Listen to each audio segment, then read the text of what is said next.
வணக்கம். நான் ஸ்ரீரங்கம் ரவி உங்களோட பேசிகிட்ருக்கேன். இது ஜூன் மாதத்திற்கான மாத பலன்கள். இந்த ஜூன் மாதம் நம் இந்திய தேசத்தை பொறுத்தவரையில் மிக மிக முக்கியமான ஒரு மாதம்.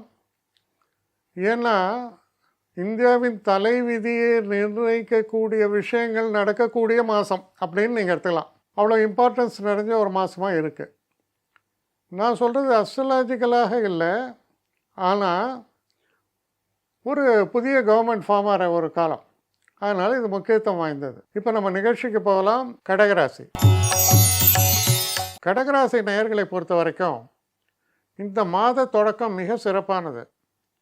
என்ன காரணம்னு பார்த்தீங்கன்னா, 11ஆம் வீட்டுக்கு அதிபதியான சுக்கிரன், புதன், சூரியன், குரு எல்லாரும் 11ஆம் வீட்டில் இருக்காங்க. 11ஆம் வீட்டில் எவ்வளோ கிரகங்கள் இருக்கோ அவ்வளோ வெற்றி வாய்ப்புகள் சிறப்பாக இருக்கும்னு அர்த்தம்.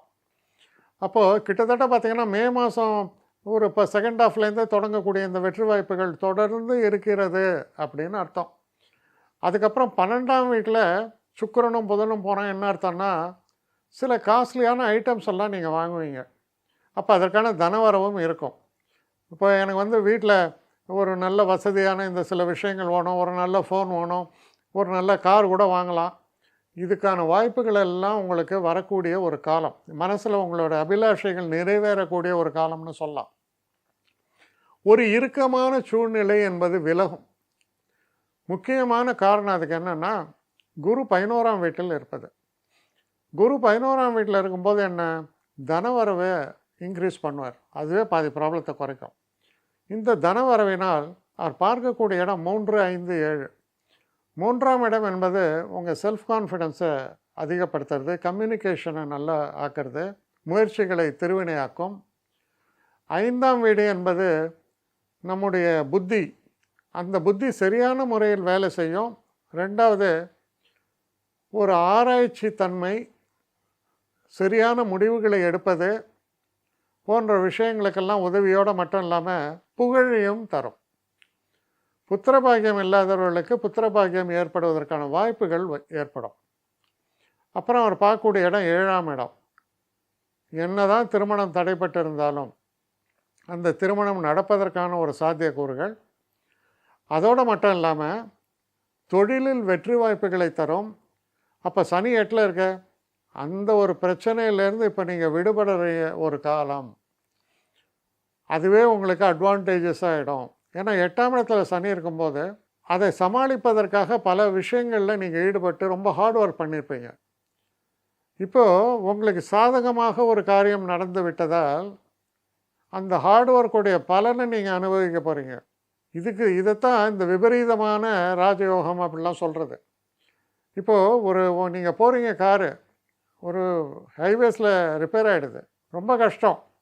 அவசரமாக போய் மெக்கானிக்கெல்லாம் பிடிச்சி கூட்டின்னு வந்து ஏதோ பண்ணி அவன் சரி பண்ணி அந்த காரு சருன்னு கிளம்பித்தனா எப்படிப்பட்ட ரிலீஃப் இருக்கும் தெரியுமா உங்களுக்கு? அதே ரிலீஃப் தான் இப்போ ஏற்படுறது உங்களுக்கு. அதனால் நமக்கு தடைகள் அதிகமாக இருக்கிறது, அதை எக்ஸ்பீரியன்ஸ் பண்ணதுனால அந்த எண்ணம் அதை உதறுங்க. அதுதான் சொல்லுவாங்க, யானையை சின்ன வயசுலேருந்து ஒரு காலில் கட்டி போட்டுருவானா.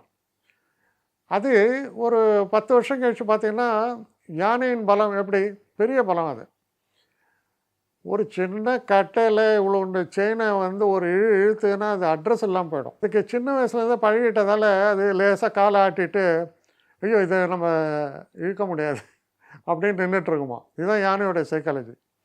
ஏன்னா யானையோடைய பலம் இதெல்லாம் ஒன்றுமே கிடையாது. அதுபோல் நம்ம மனுஷ சைக்காலஜியும் கிட்டத்தட்ட அதே மாதிரி தான். ஒரு கஷ்டங்களே வந்துட்டு இருந்தால் ஐயோ கஷ்டம் கஷ்டம் கஷ்டம் கஷ்டங்கள் விலகும் போது இப்போ தான் நம்ம டேக் ஆஃப் பண்ணோன்ற ஒரு எண்ணம் கூட வராது. ஐயோ நமக்கு எதுக்குக்கா, நமக்கு இதெல்லாம் நடக்காது. நடக்கும். 11ல் குரு வருது, அவ்வளோ சிறப்பு உங்களை பொறுத்த வரைக்கும். அதிர்ஷ்டத்தின் கதவுகள் திறக்கின்றன, வெற்றி வாய்ப்புகள் உருவாகின்றன. அப்போ 8ல் இருக்கிற சனி உங்களுக்கு ஆதரவாக மாறிவிடுவார். அதனால் தைரியமாக செயல்பட வேண்டிய ஒரு காலம். செயல்படுங்கள், வெற்றி நிச்சயம். நிறைய பேர் என்னை எப்படி காண்டாக்ட் பண்ணுறதுன்னு கேட்குறாங்க. ஸ்ரீரங்கம் ரவி 1ன்னா ONE போடக்கூடாது, Srirangam Ravi 1 number. So Srirangam Ravi 1@gmail.com. இந்த அட்ரஸ்க்கு எனக்கு என்ன மெயில் அனுப்பணுமோ உங்களுடைய குவேரிஸ் அனுப்புங்க. ஆனால் இதில் முக்கியமான ஒரு விஷயம் என்னென்னா, இந்த குவேரிஸ் வந்து ஒன்லி ஃபார் அப்பாயின்மெண்ட்ஸுக்கான கட்டணமும் உண்டு. உங்களுடைய பிரச்சனைகளில் வந்து நான் கவனமாக பார்த்து உங்களுக்கு நான் இது பண்ணுறேன், பேசுகிறேன் உங்களோட. ஆனால் எல்லாமே டெலிஃபோன் மூலமான ஒரு டிஸ்கஷன்ஸாக தான் இருக்கும். ஆனால் இதில் முக்கியமான ஒரு விஷயம், அவசியம் உள்ளவர்கள் மட்டும் இதை உபயோகப்படுத்திங்க. வணக்கம்.